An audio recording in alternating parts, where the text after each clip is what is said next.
എന്തോ കടിച്ചാ പൊട്ടാത്ത സയൻസാ, അതെനിക്കറിയില്ല. അല്ല, അവർ നിങ്ങളെ പറ്റിക്കുകയാണ്. നിങ്ങൾക്ക് അറിയും, ഉപ്പാക്ക് അറിയും. ആ വാങ്ങുക, മൊബൈൽ പഠിക്കാൻ ഒരു കോളേജിലും പോകണ്ട. ഇല്ലെങ്കിൽ നിങ്ങളുടെ സുഹൃത്തിനോട് പോയിട്ട് അല്ലെങ്കിൽ ഒരു കടയിൽ പോയി ചോദിച്ചാൽ മതി, എങ്ങനെ ഇതിന്റെ മെനു ഒന്ന് ഓപ്പറേറ്റ് ചെയ്യാം, ഇതിൽ വന്ന കോളും പോയ കോളും എങ്ങനെ എടുക്കും, ഇതിലെ ചിപ്പുകളൊന്ന് ഊരിയെടുത്ത് എന്റെ കമ്പ്യൂട്ടർ ഒന്ന് ഇട്ട് വെക്കാം മോനെ, കുരുത്തക്കേടിന്റെ മോൻ കാട്ടിയിട്ടുണ്ടോ ഒന്ന് നോക്കാനാണ്.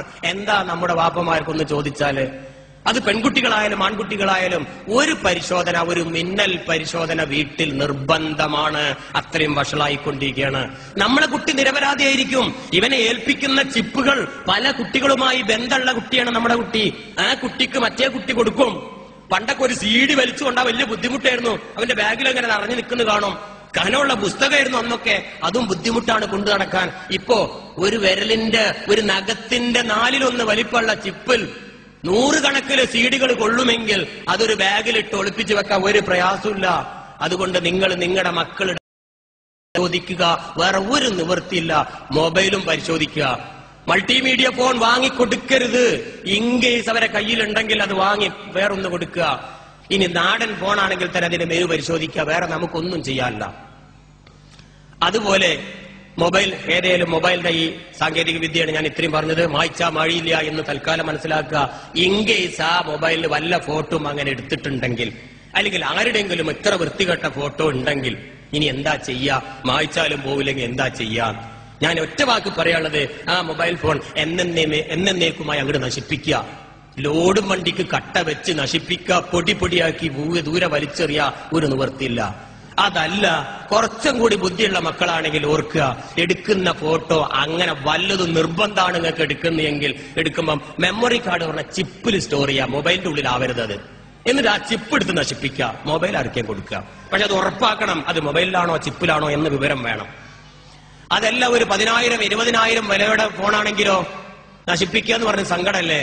എങ്കിൽ അങ്ങനെ എന്നേക്കുമായി നശിപ്പിക്കുന്ന എഞ്ചിനീയർമാരും വന്നിട്ടുണ്ട്. ആ ഫോൺ അങ്ങോട്ട് കൊടുത്താൽ അതിനുള്ളിൽ മുഴുവനും കണ്ണടച്ചിട്ട് നശിപ്പിച്ചു തരും. അതിന്റെ സോഫ്റ്റ്വെയറും ഇറങ്ങിയിട്ടുണ്ട്. അങ്ങനെ അത് ചെയ്യാം. എന്നിട്ട് അത് റീയൂസ് ചെയ്യാം. പക്ഷെ അതിന് ഒരു ദിവസത്തോളം സമയം വേണം. 5,000 രൂപയുടെ ഫോണാണെങ്കിൽ ഒരു 10,000 കൊടുക്കേണ്ടി വരും. പിന്നെന്തിനാണ് ആ ഫോൺ അങ്ങനെ ചെയ്യണം? അത് നശിപ്പിക്കുന്നതല്ല നല്ലത്. അത് നിങ്ങൾ ചിന്തിക്കുക. അല്ലാതെ മറ്റൊരു മാർഗവും അതിനില്ല. തൽക്കാലം ആ മൊബൈലിനെ കുറിച്ച് നിങ്ങൾ അങ്ങനെ മനസ്സിലാക്കുക. വളരെ വേഗത്തിൽ എനിക്ക് ഇനി പറയാനുള്ളത് കമ്പ്യൂട്ടറിനെ കുറിച്ചും ഇതേപോലെ ഒരു ദുരന്താണ് പറയാനുള്ളത്. ഈ മൊബൈൽ ഫോണിന്റെ ഈ കഥ ഞാൻ ഈ കഴിഞ്ഞ 2 മാസങ്ങൾക്ക് മുമ്പ്, കഴിഞ്ഞ മാസം ദുബായിലെ കുറെ മലയാളി സമാജവുമായി ബന്ധപ്പെട്ട് അവിടെ ഒരു ക്ലാസ് കൊടുത്ത സമയത്ത് അതിലെ ഒരു ദീനിയായ ഒരു മനുഷ്യൻ വന്നിട്ട് പറയാണ്, എന്തെങ്കിലും നിവൃത്തിയുണ്ടോ ഞാൻ ആ വിറ്റ ഫോണിന്റെ ഡാറ്റ ഒന്ന് എന്നേക്കും നശിപ്പിക്കാനും? അയാൾ എന്നോട് വന്ന് ചോദിച്ചതാ. 2 ദിവസം ഭക്ഷണം കഴിച്ചിട്ടില്ല അത്രേ, ഉറക്കൊക്കെ പോയി.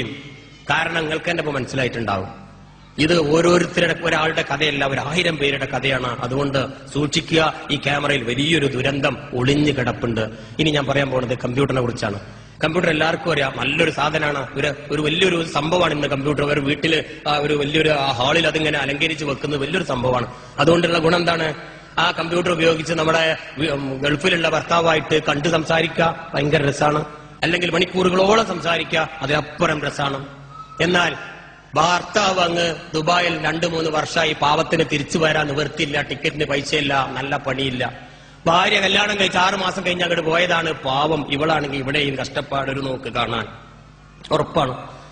അപ്പം ഇവരെന്ത് ചെയ്യും? ഭർത്താവ് പോകുമ്പോ തന്നെ ഒരു ക്യാമറ ഒക്കെ വെച്ചുകൊടുത്ത് ഒരു വീഡിയോ കോൺഫറൻസിങ് ഒരു ക്യാമറ ഒക്കെ വെച്ചുകൊടുത്തു, അങ്ങ് കണക്ട് ചെയ്ത് അദ്ദേഹം പോയിട്ടുണ്ട്. അല്ലെങ്കിൽ പൈസ ഫോൺ ചെയ്ത് അയച്ചു കൊടുത്ത് അത് സെറ്റ് ചെയ്തും അടുത്തൊരു എഞ്ചിനീയർ വന്ന് സെറ്റ് ചെയ്ത് കൊടുക്കും, അതും റെഡിയാ.